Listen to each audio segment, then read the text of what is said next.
ব্যবসায়ী বন্ধুরা, ভ্যান চালক ভাইয়েরা, রিক্সা চালক ভাইয়েরা, যত শ্রমিক ভাইয়েরা আছেন, সবাইকে বুকে নিয়ে কথাগুলো বলছি। এই পৃথিবী ছেড়ে একদিন চলে যেতে হবে। কথা কি সত্য না মিথ্যা?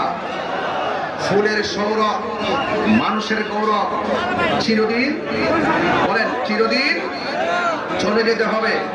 এই জন্য আমরা দুনিয়াকে বেশি প্রায়োরিটি দেই না, আমরা আখিরাতকে মূল্যায়ন করি। ঠিক কিনা বলেন? বলা হয়েছে दुनिया के लिए आखिरत बर्बाद ना करो, किसी इंसान को खुश करने के लिए अल्लाह को नाराज ना करो। दुनिया दुनिया করে আখিরাতকে বরবাদ করা যাবে না। দুনিয়ার কোনো মানুষকে খুশি করতে গিয়ে আল্লাহকে বেজার করা যাবে না। আজকে সুন্নিরা একমাত্র আল্লাহকে সন্তুষ্টির জন্য কথা বলে, একমাত্র সুন্নিরা নবীকে সন্তুষ্টি করার জন্য কথা বলে, একমাত্র সুন্নিরা আল্লাহর ওলিদেরকে সন্তুষ্টি করতে কথা বলে। এর বাহিরে যারা আছে তারা শুধুমাত্র ডলার খেয়ে কালার পাল্টিয়ে দুনিয়ার মানুষকে খুশি করে আল্লাহকে ভুলে গেছে। কথা বলেন ঠিক কিনা বলেন? ওয়ালা ইন্নাল্লাহা ইউমাহিলু ওয়ালা ইয়ামহুল, ইন্নাল্লাহা ইউমাহিলু ওয়ালা ইয়ামহুল।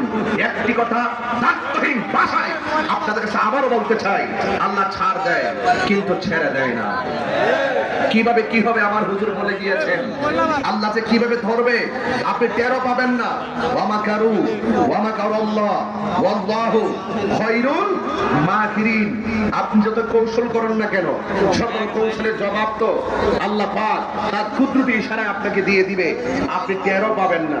এই জন্য আমি আপনাদেরকে অনুরোধ করে বলবো, এই পৃথিবীটা তুচ্ছ, আল্লাহ এবং তার রাসূলের মহব্বত সুন্নিদের কাছে সবার শ্রেষ্ঠ। একদম নীরব থাকবেন প্লিজ।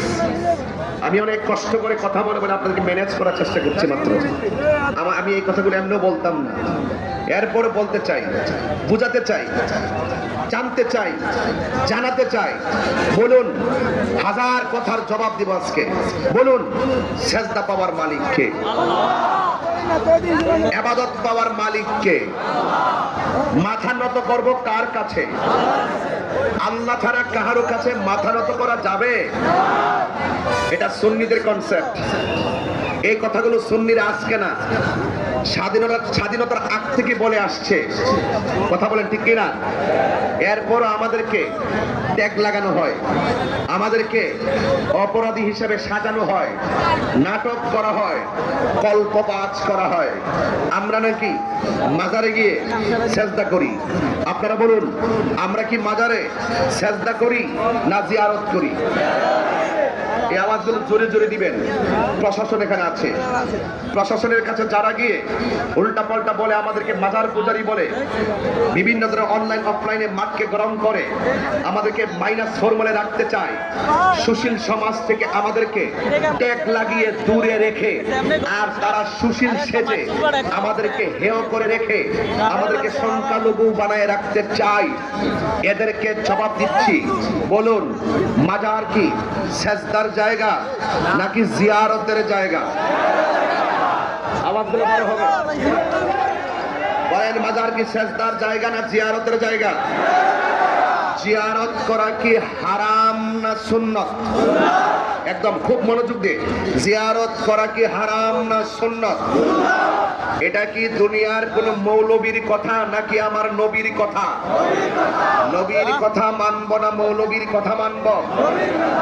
যেই মৌলবী আমার নবীর পক্ষে কথা বলে সেই মৌলবীর স্যান্ডেল জিহ্বা দিয়ে পরিষ্কার করতে রাজি আছি।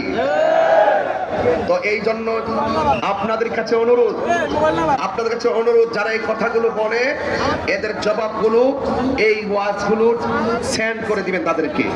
তোমরা যারা সুন্নিদেরকে ট্যাগ লাগিয়ে একটা -4 বলে রেখে সামনে অগ্রসর হওয়ার চেষ্টা করছো, মনে রেখো, এই দেশে 75% তরিকাপন্থী মুসলমান। কথা বলেন ঠিক কিনা? বলেন, আল্লাহ কি এক না দুই? গায়ের জোরে না দলিল বলে বলেছেন কে? আল্লাহর কি তন্দ্রা আছে? আল্লাহর কি নিদ্রা আছে? যার তন্দ্রা নাই, যার নিদ্রা নাই, তিনি খালেক। আর যার তন্দ্রা আছে, যার নিদ্রা আছে, তিনি মাখলুক। এই জন্য আল্লাহ বলছেন, লা তাখুযুহু সিনাতুন ওয়ালা নাওম। আল্লাহ হলেন তিনি যাকে তন্দ্রা পাকড়ায়